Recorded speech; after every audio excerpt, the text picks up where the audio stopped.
It's a shameful part of Illinois' past, dirty secrets hidden in real estate deeds. I-Team reporter Doug Wolfe tonight investigates the use of racially restrictive real estate documents that kept minorities from buying property in white neighborhoods that are still in county records today.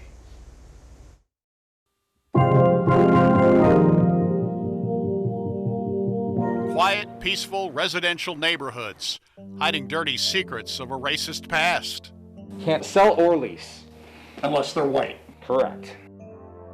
Real estate deeds and other documents with restrictions prohibiting the sale of property to anyone who was black, Asian, foreign, or Jewish, known as racial covenants, a legally binding remnant of days long ago that still exists in some official documents in 2021.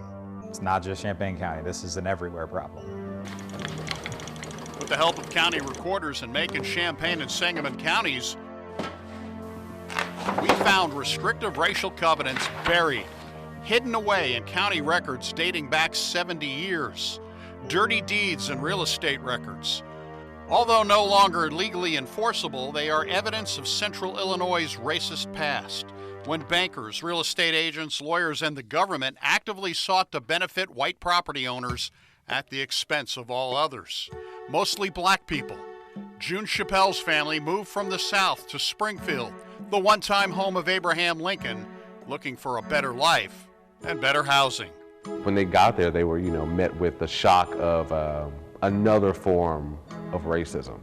That other form of racism is known as redlining.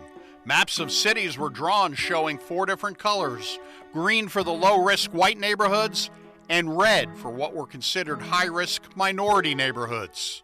They literally took a red pencil and drew it around black neighborhoods, and then they could rationalize charging higher prices. If there was a neighborhood that they deemed to be black or bad, it was usually colored in red, which is where the term redlining came from.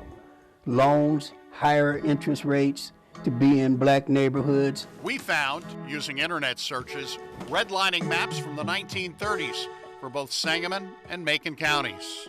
Our investigation has found the racial covenants were fairly common throughout central Illinois. Many of those covenants are still in existence today. And how did they become so common? Well, blame the federal government. Beginning in '34, the government certainly plays a major role. Our research discovered this 1938 government underwriting manual, which called restrictive covenants more effective than zoning, warning of what it called infiltration of inharmonious racial groups. We met with Champaign County Recorder Mike Ingram. You're the first to come in since I've been here to ask about this particular issue. Mike went through old, long-forgotten Champaign County records for us to find properties with racial restrictions. You look at the plat books that have a lot of things from especially in the 40s, and yeah, you're gonna see it a lot. Specifically says cannot be sold or leased to anyone not of the Caucasian race. In Macon County, not only were there restrictions on the living, we found this cemetery had restrictions on the dead. At one time, only whites could be buried here. In 1926, the United States Supreme Court ruled racially restrictive real estate contracts were lawful, allowing the real estate industry, banks, and lawyers to discriminate in neighborhoods across the country. In 1948, the Supreme Court ruled the covenants were illegal, but that did not stop the restrictions from being placed into real estate paperwork. The Supreme Court ruled against it. That did not stop places and people from still continuing to do it and trying to maintain the ones that they already had on the books.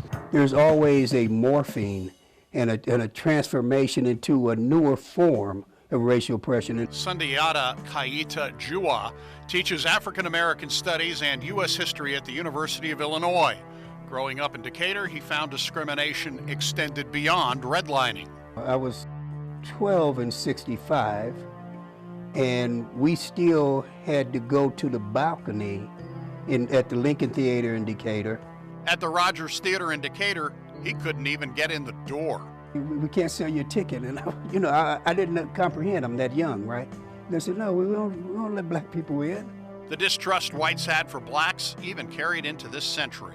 When we moved here in 2001, some of our neighbors would come and peek in the window to see if we were, were we gonna keep the house up?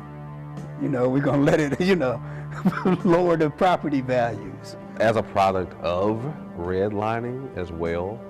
It was something that I didn't think a lot about as a kid, but I never saw white people in our neighborhood unless they were teachers. Dirty deeds hiding dirty little secrets.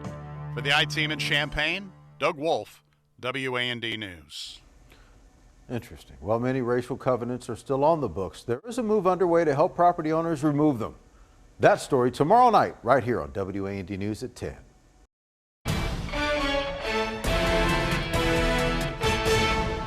Taxpayer dollars used for roads, sidewalks, and infrastructure.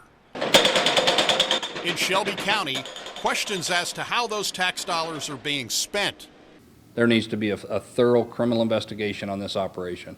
At some point, when you get down to the basics of the law, public resources can't be used for private purposes. Working with the Edgar County Watchdogs, we have spent the past month going through hundreds of pages of emails, government records, and checks, while watching recordings and attending government meetings to learn more about this man, Alan Spessard, who has been the Shelby County highway engineer since 1999, works as the salaried engineer for the city of Shelbyville, and operates a side business called Shelby Engineering. Who's doing business with both the city of Shelbyville and other villages and municipalities in the county. Spessard's engineering firm appears to be a conflict of interest, operating out of the taxpayer-financed County Highway Department. He's using county money and resources in support of his private business by using the office. He has basically no overhead.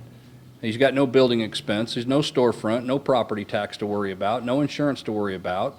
Doesn't even have to worry about a phone because the county paid for that. State law prohibits using county facilities for a private business, and there is no documentation telling Spessard he would be permitted to run a private business on county property in time. Yet documents filed with the Illinois Department of Transportation indicate Spessard has been using county resources. Kirk Allen is with the Edgar County Watchdogs. He has informed IDOT that he had permission to use county resources for his personal business. And did he have that permission in reality? We have not found any record of any such approval anywhere. According to John Kraft of the Watchdog, Shelby Engineering, Spessard's private business, has a competitive advantage when it does work for the city of Shelbyville. They can do it at such a reduced price because they don't have any overhead, because the county permitted them to use county building for their company and county resources. Spessard appears to be doing private business while being paid by taxpayers to do county work, with timestamps on email showing Spessard engages in Shelby Engineering business throughout the day. That's what it appears to be, with the use of his county emails for his private business and city business during the normal working hours of the county, which is what his contract says he can't do. His contract specifically says he's not allowed to do anything other than county business during county business hours, and we've uncovered that he has violated his contract with the county. Spessard's ownership interest in Shelby Engineering does not appear on economic interest statements. As questions have come up about Spessard's work, he told members of the county board he would resign from doing work for the city. Spessard did not immediately turn in that resignation letter, so the city council put on its agenda that it was going to place him on administrative leave and take him off of a project here on South Morgan Street. Spessard then sent a message to the city before last week's council meeting, asking to be taken off of the project and refunded the city nearly $8,000 in engineering fees. However, Spessard's work has been lucrative to him and Shelby Engineering since 2017. We know in the last 3 years, over $500,000 went into him personally and through his personal business, not counting his county benefits. Add his county benefits, he's just under $1 million in 3 years. Spessard did not respond to our request for an interview. County board members apparently did not know about Spessard's use of county resources, while a citizen at a recent Shelbyville City Council meeting claimed the city knew. You remember about a year or so ago when I asked you about Alan Spessard here? Remember about that? I said, when's he do this work? I asked you about that, and you and Tom both assured me he did it on his own time. And I have a hard time believing you guys didn't know it. Last week, County Treasurer Erica Fernhaber and several county board members asked the state's attorney to appoint a special prosecutor to determine if Spessard engaged in official misconduct. For the I-Team in Shelbyville, Oh, he should immediately resign. Doug Wolfe, WAND News. A nice, quiet residential neighborhood in a rural part of Macon County. And now it's turned into a junkyard. Homes in the Bambi Point subdivision in Oakley that should hold their value for years, if not decades. If we had to sell now, we would lose money. Joe Williams and his neighbor Cindy Griffin, their beautiful homes overlooking a pond, complain about the view on the other side. He's got a landfill going on there. Anybody that's got anything to dump, he lets them dump on his property. He just started bringing things in on trailers and dumping it. The person Cindy is referring to is 79-year-old Norman Sarver. Sarver lives across the pond, is retired, and developed Bambi Point. But Griffin and Williams tell me Sarver has turned his property into an eyesore. Griffin purchased a lot in the subdivision for her home more than a decade ago. 13 years. This is how the property looked in this photograph from 2006. Across the way from the pond, it was beautiful. Just looked like a lush park. Oh, it was pristine. It was a green field. We had all kinds of deer and turkey out here, and now it's turned into a junkyard. Their complaints center around debris on the Sarver property, including unsecured propane tanks, unregistered vehicles, which Sarver says are now registered, along with a host of other items such as used lumber, construction material, and scrap steel. And he also has a bunch of old rusty equipment that he brings in, and he'll work on it and cut it up, and then it sits, he loses interest and goes on to something else. We went to Sarver with their complaints, but he told us his lawyer did not want him to speak on camera, but says as far as he's concerned, Williams and Griffin are just complainers. Cindy and Joe have made numerous complaints to various government offices. We've made complaints since 2018. They continue to ignore our complaints. It's affecting our property values.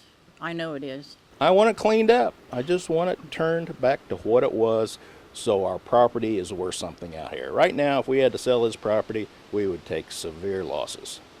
Williams and Griffin hope to get help from the Illinois Environmental Protection Agency. So we filed a Freedom of Information Act request to obtain inspection reports of the property. The report filed by the Illinois EPA says it could not find any violations and that the property looks slightly junky by neighborhood standards. Sarver told the EPA that complaints are from what he calls stuck-up rich people, and he threatened to fill in the pond just to spite his neighbors. Late May, Starship Billiards, a Decatur bar and restaurant, was destroyed by an intense late-night fire. After the fire, the rest of Starship Billiards was demolished, and that demolition material, it was taken out to Norman Sarver's property. Video shows the material being dumped. He seems to haul a lot of junk in. Anybody that's got anything to dump, he lets them dump on his property, and he just continues to let this happen. We also spotted demolition material on another Sarver property in the county, along with a boat and beer truck trailers. But Sarver contends since it is an agricultural zoning, he has the right to do it. For Williams and Griffin, their main concern is the neighborhood property. Is that industrial zoning over there, do you know? No, that's an R1 residential area. Just like we are right here in this subdivision, he's an R1. It was a little bit at a time, and then in the last 2 or 3 years, it's been intolerable. We're sitting out here paying $7,500, $8,000 taxes a year, and this is the stuff that we're looking at. Macon County Board Chairman Kevin Greenfield says the county was working with Sarver to get the property cleaned up until Sarver contracted the COVID virus in the fall and became too ill to deal with it. Greenfield says he hopes some more progress can be made in the spring. You'd like the county to do something? We would like for them to enforce their own violations. Yes, we would. Sarver tells us he built homes to provide a peaceful place for people to live and plans to develop even more properties. Williams and Griffin would like him to simply clean up the property he currently lives at. For the I-Team in Oakley, We would love for it to be cleaned up. Doug Wolfe, WAND News.